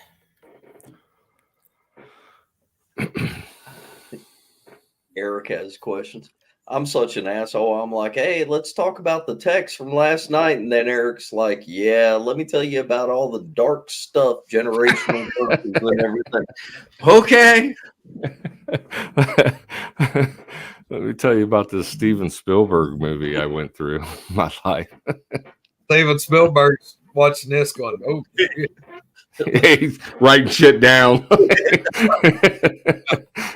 That interview you did might not be the only one. I'll tell you what, that was a fun time. Doing the filming for the documentary. Yeah. Being asked, you know, for one, was huge. For Chris to reach out and to drop my name like he did to the producer, that said so much. I thank Chris so much for that. That speaks volume for me, and to be asked to be part of it, but going through and being able to see the behind the scenes of how things actually work, you know, when you're being recorded and doing an interview process for a documentary was kind of cool. It was but for really like cool. a big budget thing, it's not a YouTube show.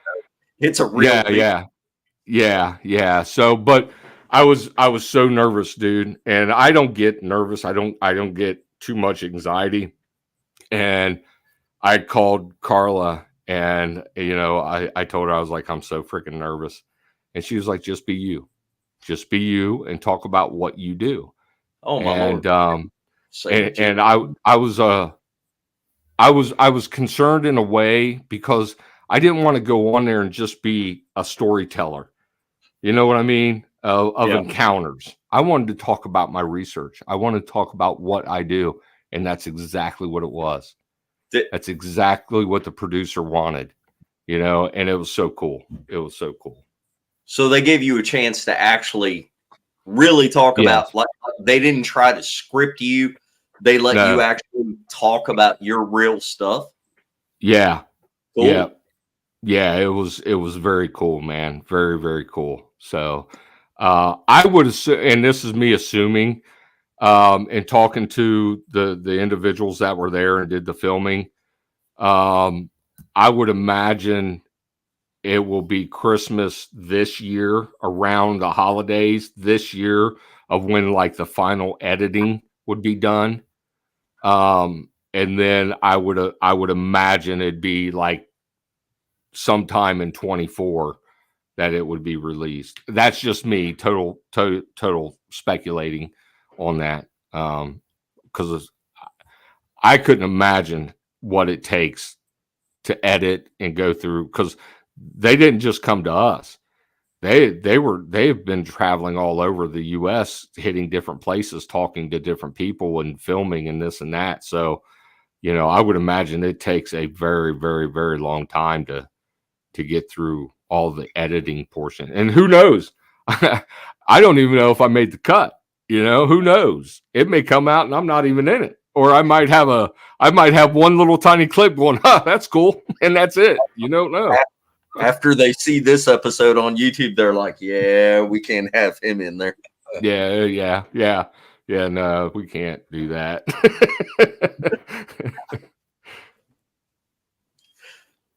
Were there more questions, Squirrel?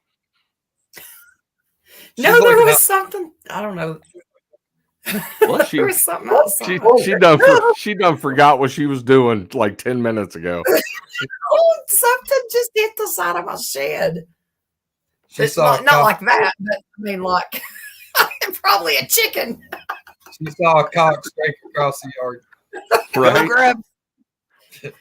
No. Do you know what the name of it's going to be when it comes out, or have they even decided that yet? I know it's the second part to the first documentary that was released years ago from this producer. So the first one was Legend Meets Science, or Science Meets Legend. It's one or the other. It's Science Meets Legend or Legend Meets Science. I think it's Science Meets. Yeah. So this is the second part. So. Well, y'all, do you have anything you want to ask right quick? I'm still crying. Leanne said construction worker came back. No, it's Sunny. The slap on the side of the house there. Get it right. Well, she got the red blinds over with the lights behind them. It looks like the red light district lit up at No, let me tell you. No, I did this because it's so freaking cold, and most of y'all know I do this out in my little she shed. I've got a little heater and stuff going, and it gets really cold out here. So when y'all see me looking like Rudolph, it's because I'm sitting out here and freezing my tail off. And that's thick plastic, and I thought, I'm gonna hang this up because that's literally all I had for my crafting. And yeah, it is color in here. Legend Meets Science. Let's see. Ray's got a question. How old was you when you had your first event? What kind of event are we talking about? Like Supernatural. spiritual, supernatural. No, I know. Well, Oh, like I was that young. you I remember. was, yeah, it was that I personally remember affecting me was around 11 or 12, somewhere right in there. But then it, like I said, from really the time I was 10 to when I walked out of the house forever at 16, that spanned right in there was when it was really, really thick, bad. Mark Green's got a good question. My future plans and research, buddy. I'm gonna friggin' break this wide open. I'm gonna come with all kinds of answers. I'm gonna try to leave nothing unanswered. Yeah, it's I haven't stopped. Kane's retired, but I haven't stopped, and I'm gonna keep going. And I got a lot of stuff to do. So yeah. I'm excited. We'll see where it goes. Are you going to start doing a YouTube page and channel and like? I have, so I got lazy on mine. I have it. It's up. Every now and then I'll jump out there and I'll do something with it. I have to stop procrastinating with it. There I've got is stuff so much on there, y'all. Go check it out. It's Appalachia Bigfoot Explorer, right? Yeah. But I haven't done anything with it. It's laid dormant for a while, and it's my fault. I get lazy, and I hate editing. I hate coming back after the field and going through everything, and I just procrastinate. But with me knowing this of how I am, I'm turning all of that stuff over to my brother. My brother's big into editing and filming and stuff like that. So I go out, I record, I do everything. I send it to him. He's editing it, and then he'll call me when he's done, and I'll go over to his place and we'll look at it and fine tune it and then shoot it out there.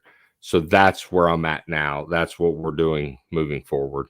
So, because It's a lot of work. It really is. Yeah. Well, I got a question, Eric. On like you, how many siblings do you have, and did any of them have some of the stuff that you had going on happen to them, or was it just targeted on you?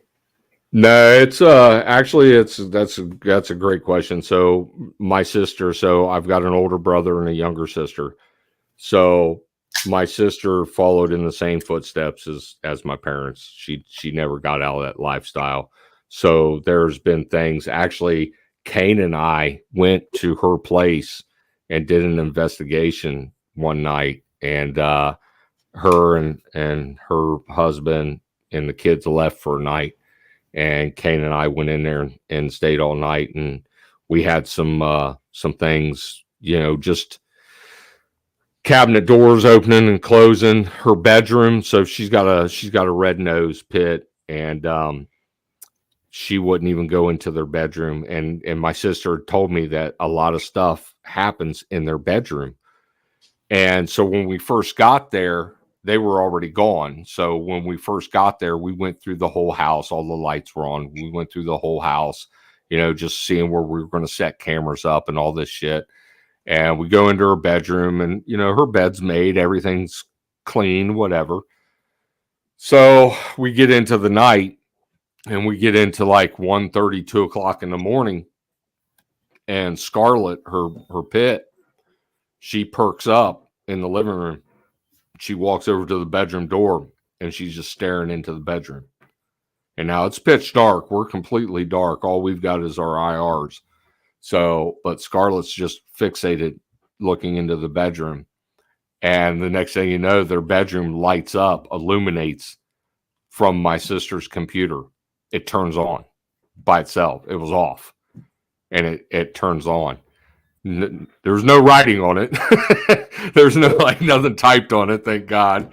But But so Scarlett she wasn't going to go into the bedroom. So rumor had it, my sister did some research on the house, and like years and years ago, an older guy that had lived there hung himself in one of the back bedrooms. And they kept that door sealed. My sister, it was empty, completely empty. She never even put anything in it, and just kept it closed. And Kane, and this is an old Victorian home. So you had the servant stairs that come up from the kitchen, and then you had the front stairs that come up from the living room.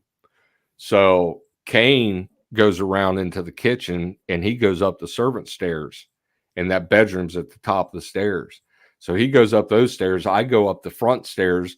I come around the corner, looking down the hallway, staring straight at the door, and the door's open. And Kane, I can hear him on the steps. He hasn't come all the way up the steps yet. So I can't see him because he hasn't come around the corner yet, but I know he's there.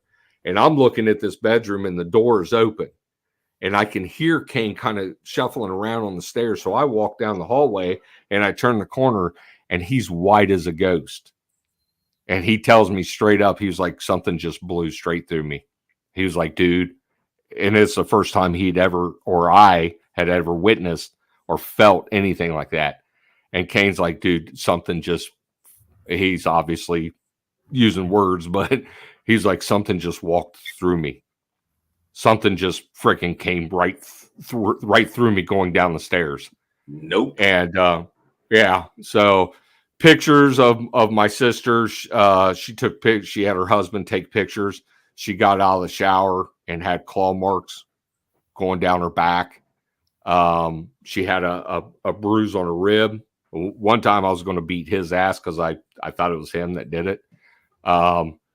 But she swore up and down. He swore up and down. And he's not that kind of guy to begin with.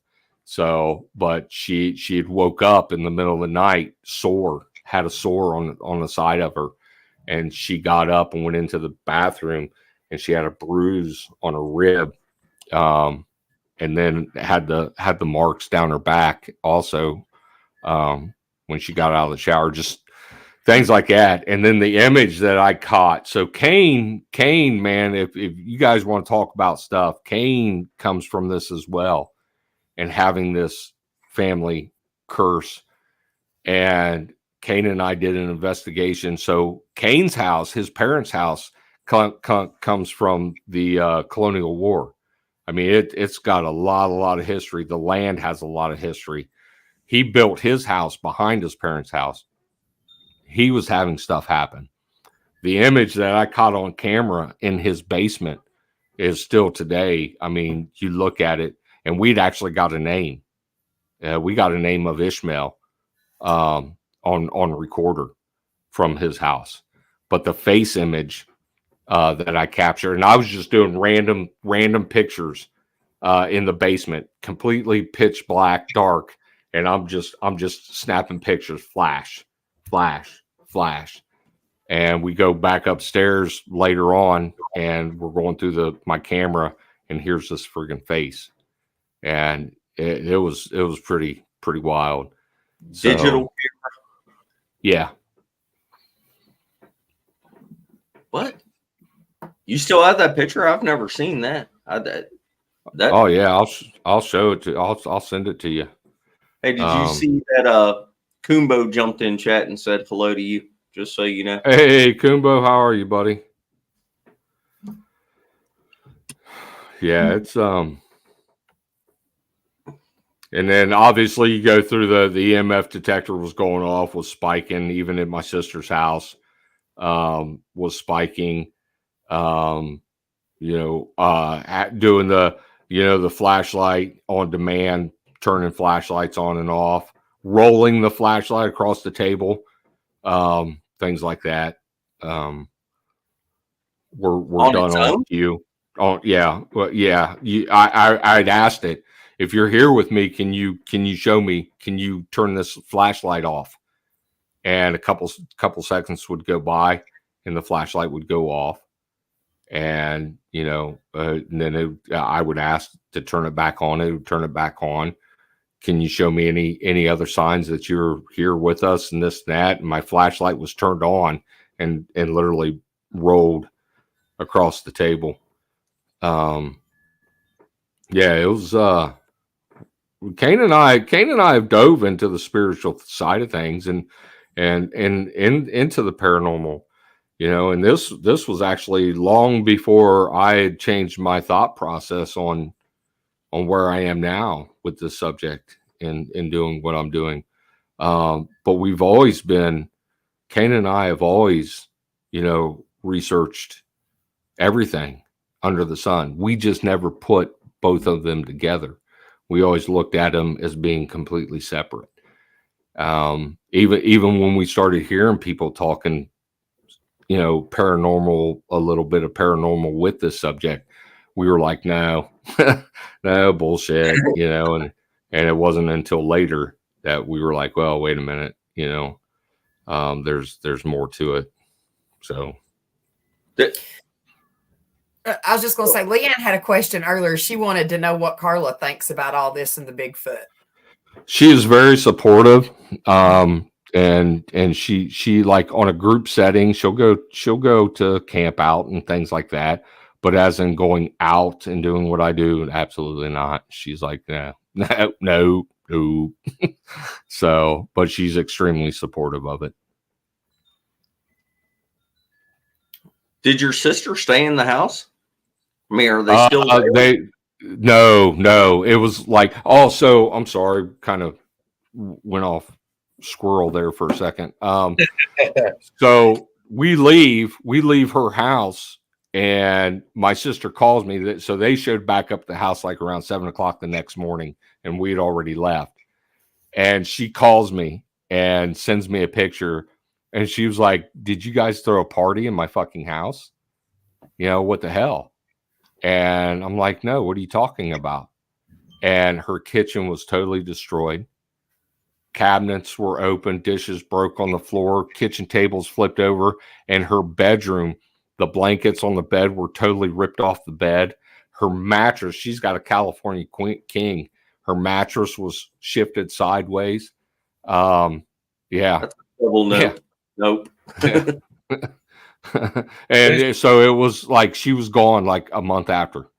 They split. Hey, that's the Bishop Bullwinkle right there. That's held to the no. No. Yeah. Well, hold on. So, back to how that question started, though.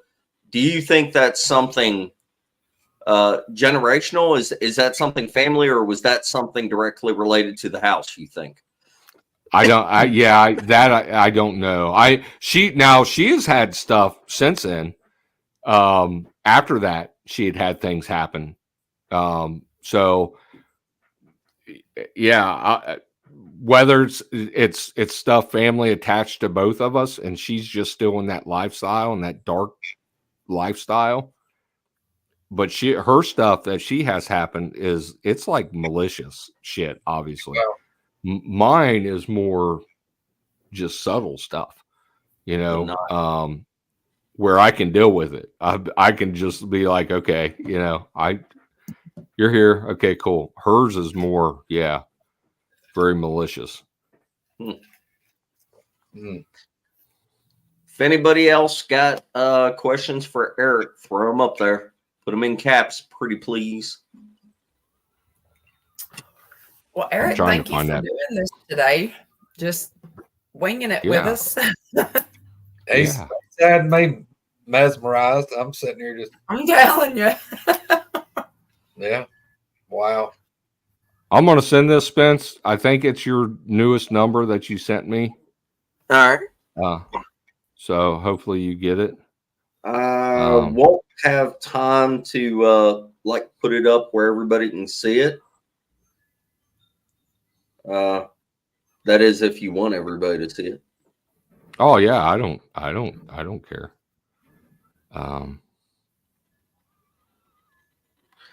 Damn, that does look like a face.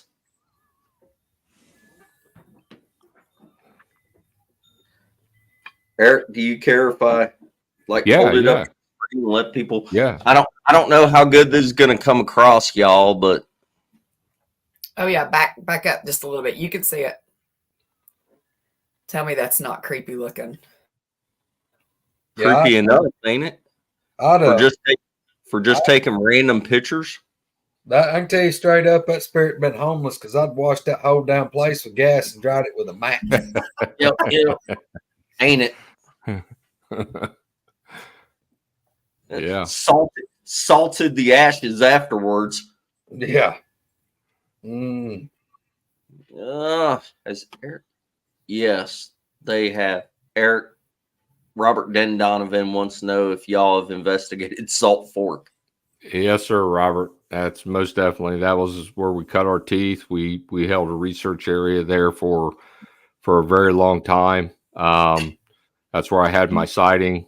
That's where I brought Mark and Larry and a couple others up to show them, document that you can do the things that I do. And it's also going to be the part which is I wanted to ask you, Spence, is Cam coming? I put the invite out there to him. I think he said he will try to make it. He had to check his schedule, and I don't think I've heard back from him. I got you. So anyways, we recorded there that whole 4 days when they all came up. So we are planning on doing another documentary from the one that Cam did of us, the Trackway documentary. We're going to do a part 2 to that coming up this summer. So yeah, and it will be in Salt Fork. It'd be awful cool if Cam showed up. Say that again. I said it would be awful cool if Cam would show up to the meet and greet. And go ahead and stress to everybody, if you're going to come to the meet and greet, go on the page and go ahead and let us know if they're coming or whatever. Bring you musical instruments. Yes. On the fire and pick and grin. Yeah, I don't care if it's a juice harp or a harmonica or whatever. Shoot. Or a triangle. April 5th and 6th at LBL. And Cam has been to a couple of the get-togethers that we've had. Look, River finally showed up. Look at that. I'll be in the woods. But me too, I'm hot. Misty's going with you. Misty's going with you. No, that's him and Sherry. All him and Sherry, they got a date for Bigfoot. Right. Misty, you're going to have to sit with Abby. She's wanting me to set her up a autograph signing booth. I'll bring her a table. There you go. We'll get her fixed up for sure. One table for Abby and one table for Squirrel. That's all we really need. That's where everybody be going. No, seriously. I joke about like putting up a electric fence and all that, but that's just like to keep people like Spencer and Greg and Eric away. I'm just kidding. we was laughing at her when we went to we went up there to Daniel Boone. She was in the little campsite across from us, and she was going in there at night. She turned the lights on in her tent. Was daughter. Of course, she couldn't tell nothing, but I told her it was like on the Austin Powers movie where he was in behind the screen and the doctor's checking on him. Yeah. See the outline. That's why that Buddha's coming out there. Can't do it on a YouTube video, but whenever we're all live and in person and nobody's recording, remind me to tell you about thermals and a tent. Oh, Lord. Let's just say you're not safe, people. Yeah, Cam's got to get back on his state lily. Look now. Yes. You can't just leave us hanging like this. We need some more state lily. Cam is a busy man. Yeah. All right. Well, y'all, thank you for joining. Eric, thanks for doing the show. Hang on backstage for a minute if you would. If any of you want to talk to him directly, he's got a YouTube channel. What's it called again? Appalachian Bigfoot Explorer. Right there. And Eric is on Facebook and he is videoing like most mornings. I was wondering if Misty could read the bottom of his fate like Palm Raiders read your hand. Hang on. Oh my God. I ain't getting nothing. Do you sense a dark and disturbing energy? It said trip to the cooler and over for Oh, wait, future. wait, hold on. Somebody had a pedicure recently. Hey, his wife cut and groomed his toenails for this podcast. Yep. All right, y'all. Broke out the Everybody, side grinder. I hear you. have a good night. Check out all the other channels. Eric and Kane's House of Enoch, Y'all. Mark and Rebecca Green, Larry and Mark. Right there's our TV. email. Yep. Let us know. We've been getting a Yes. lot of emails here lately, which is impressive. Thanks for that. If you want to get on, you want to talk to one of us or whatnot, let us know. Hit us up on the email. And look, there's some people that want me to get a hold of them. I got to get with Spencer, and I'm going to try to get over y'all. Everything's been crazy. I'm essentially at this point, I'm Greg and Misty and Kumbo's agent. Like I check the emails and they're like, "Hey, Spence, can you put me in touch with this person, that person?" I'm gonna start charging a fee. Oh Lord. Thank you, all right. guys. Thank Or you so forget much, it. Eric. I appreciate it. Somebody was Everybody, won't know about my hat. It's Australian. It's a Wagga Wagga hat, all leather. It's been 4 or 5 for what it is. So yeah, Alabama Reds in the house, y'all. Abby and one actually picked this up for me. She done pretty good. he looks just like the intro, the little thumbnail thing from Dark Waters. Looks just like. It was cool. Hey, you look, y'all got to work on y'all's image now. Misty's got to look like Laura Croft. Yeah. That shit's done.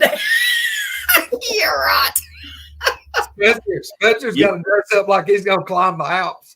Spencer kind of looks like he is. He looks like he'd be carrying our shit. Yeah. They give me a backpack like I'm the little lackey that walks behind them and carries all their stuff so they can go explore. You know what that is, Misty? Every horror movie, that's the dude that gets got first, right? Yep. Yep. If I get got first, it's just y'all next. He's the one we don't care to sacrifice. Just take his knees out. Spence, go get more firewood in the creepy thunderstorm Yeah. while I'm back. Spence never came back. Then the rest of the movie is just about them. Yeah, I'm pretty sure there's some wood over there. I heard something breaking it a while ago. Go over there and get it. Yeah. Take the special little one. Yeah. Eric will show up in the final scene and give y'all a hand. Good night, y'all. See you later. Oh, wait. Hold on. Just, I got to show one more thing. I don't know why I think this is so funny, but I do. It's just my. No, I'm going to show it. This is a square. Can you guess which spot that goes in? The square. That's right. It goes in the square hole. Yes. Okay. And how about this rectangle? That one? Also the square. It goes in there too. Yeah. Up next, we've got this thin rectangle. The thin Can you guess rectangle. where that goes? The thin rectangle. That's right. It goes in the square hole. And up next, a cylinder. The circle. I think that goes in The circle. the square hole. Now, we've also got this semicircle right here. Do you see a slot that would fit The semicircle. semicircle? The semicircle. That's right. It's the square hole. Okay. Up next, the triangle. We know what hole that goes The into, triangle. right? Triangle. That's right. The square hole. And up next, we have the arch. The arch. The And arch. you guessed it. The arch. It goes in the square hole. I'm sorry. That's priceless. That's priceless. Oh my gosh, y'all! Thank you so much for watching our Look, shenanigans. Misty's rushing us off here now. She's like, You gotta go. Mr. Dundam killed the mood with his bullshit. Y'all have a wonderful Sunday. Love you all. Thank You you, got Harry. anxiety watching that. Her anxiety is like That was great. her Peace out. anxiety. Misty Shit, Sun. go on the road, Spencer. She's gonna go in there and dig through her girls' old toys and find one of them just so she can do it correctly. In the square hole. Okay. All right. I'm sorry. Bye. Oh, God. Bye, y'all. Thank you, Eric. Yeah. Peace. Thank you. Bye.